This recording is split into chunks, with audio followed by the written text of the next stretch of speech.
In this video, we're going to be looking at track mats and blend modes to create really dynamic, interesting compositions within After Effects.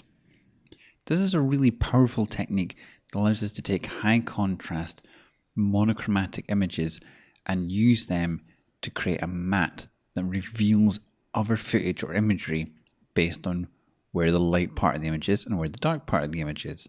It's a very easy effect to create, but it's also a very powerful one and one that you will see used frequently. The key to this effect, like a lot of effects, is using good footage to begin with. There's only so much we can do with poor footage at the start, so let's have a look at what makes good footage for a track matte and how to apply one. So to create a track matte, we need footage that's high in contrast and ideally monochromatic. A track matte is going to create a transparency based on the light parts or the dark parts of the image. Therefore, if we have a lot of mid-tone and colour information that isn't necessarily just brights or darks, then we're not going to be able to create a clear, good quality track matte. There's going to be transparency aberrations and artifacts all over our composition that we don't want.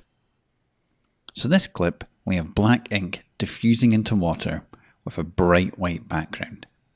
So this is a pretty good starting point. However, as you can see, there are grey areas within it, and we can do some things to boost that contrast and clear up that white to create a really solid track matte. As always though, we're going to begin by creating a composition. I've created my composition here and it's just a standard Full HD comp. I'm going to start by taking my footage and bringing that in. I'm going to scrub through it until we can see the ink. I'm going to have a look and we can see in certain areas there is hints of grey and other colour tones coming in. So we're going to boost our contrast and increase our brightness to force this to a much more monochromatic image. I'm going to come to my effects and presets and I can find brightness and contrast. I'm going to apply it to my clip. I'm going to increase the contrast. And I'm going to push up the brightness. So now if I have a look at my clip, if I turn it off and on, you can see in these areas in particular, we're going from actually quite a lot of grey and browns to a much more solid black. And also, you'll notice we still have some kind of sepia tone parts to the image. So I'm going to put one more effect onto this, which is to drop it to black and white, and that will give us a really good clean track matte. Now the next thing we need when we're working with track mattes is the image that's being revealed. So we have another image here, this sky. I'm going to scale it up and I'm going to drop it to the lower layer so that it's beneath our ink. Now we have a look down on our layers, you'll see we have lots of options. We have modes, which are the blend modes, and track matte, as well as our parent and link. Now if these aren't visible, we just toggle those switches. We'll have FX and motion blur and 3D layers and all that good stuff, but we need to make sure we can see our track mattes. Now the track matte listens to the layer directly above it and it'll make that layer invisible. So if I open it up, I get a number of options. I can either use the alpha channel and create an alpha matte, but in this instance there is no alpha channel to work off of. There's no transparency layer. So in this instance we're going to work off the luma, the brightness, how close to pure white that pixel is. So I can create a luma matte. It'll make all of the white perfectly transparent. But this isn't giving us the effect we want. We want the ink to reveal the image rather than it just be perfectly on top of it. So in this instance, we will select the luma inverted.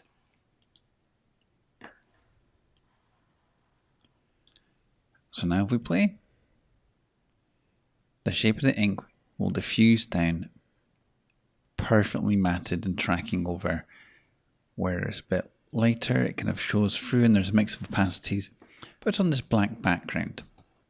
But one of the things that's really powerful about track mats is the fact that they create transparencies. It is only revealing this cloud layer based on the track mat, but that cloud layer is now transparent everywhere where it's not being revealed. It's created a mat of the image, so we're then able to put other background elements behind it or create multiple track mats to create interesting different effects. So let's do that. I'm going to take my ink again. I'm going to scrub it to a different point in time, and I'm going to apply the same effects. So this time we're going to bring in a texture, repeat the same scaling, and drop it down in the layers, and we'll select Luma Inverted again. We now have two mats coming at the same time. Now remember, our texture is only being revealed where that ink Luma mat is coming from. But this also means that we could, for example, rotate our image.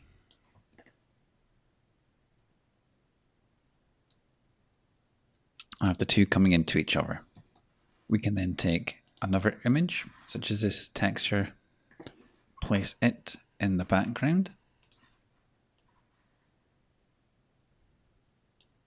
and we'll give it a black and white effect as well, and we'll drag it onto the layers to ensure we get the correct one. And now we have these two inks merging into each other, revealing different images.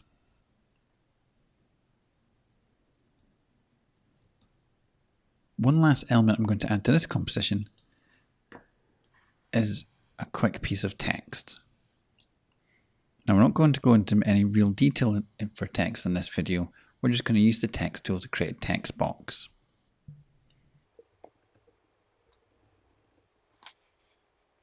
So I've created some text on a lower layer. I'm going to decrease its size and give it a color.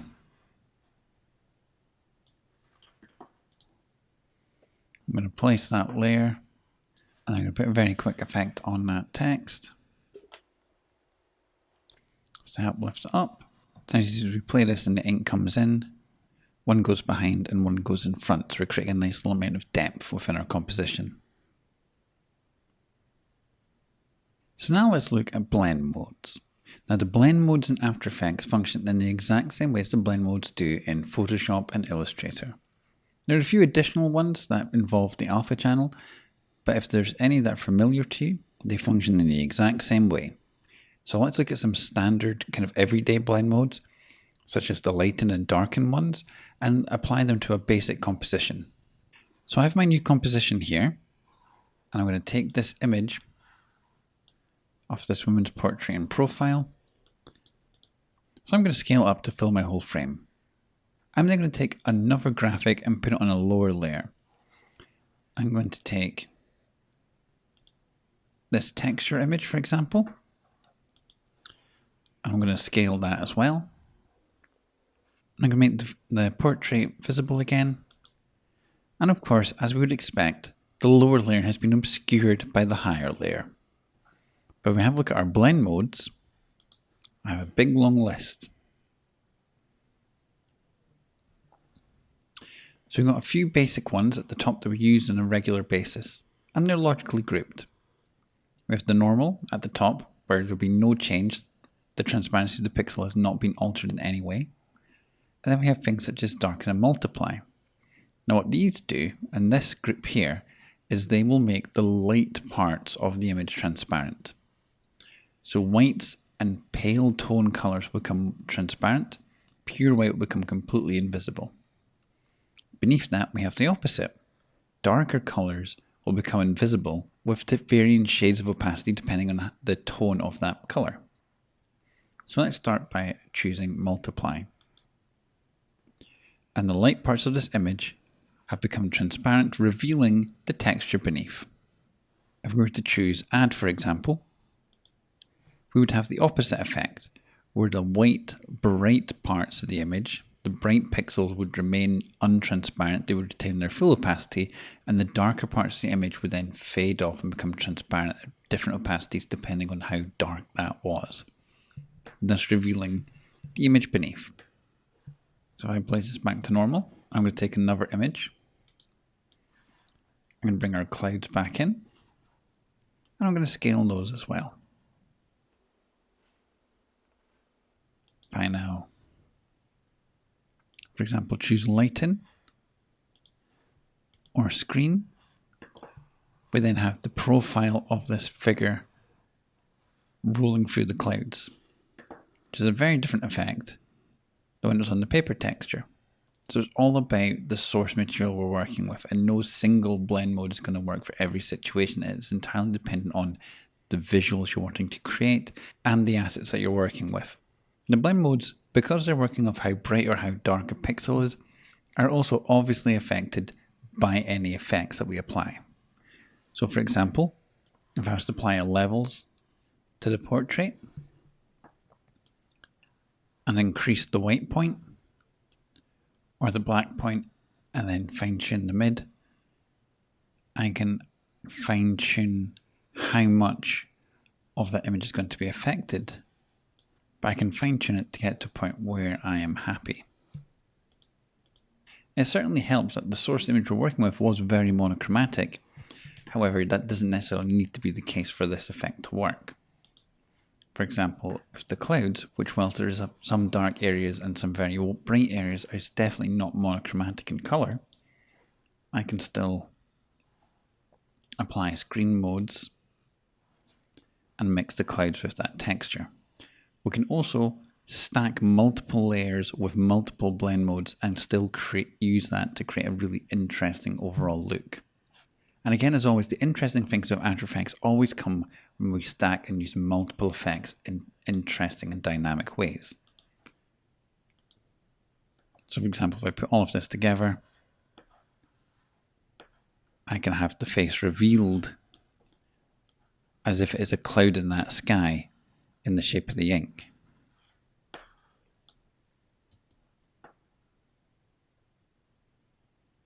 Whilst this is all still quite static, we could be doing this with video. However, a little secret sauce to add to this composition may be to add a keyframe to elements such as the portrait, such as its scale, its scaling as well as being revealed, and do a similar effect with the texture in the background. Scale that up as well. So we bring all of this in together.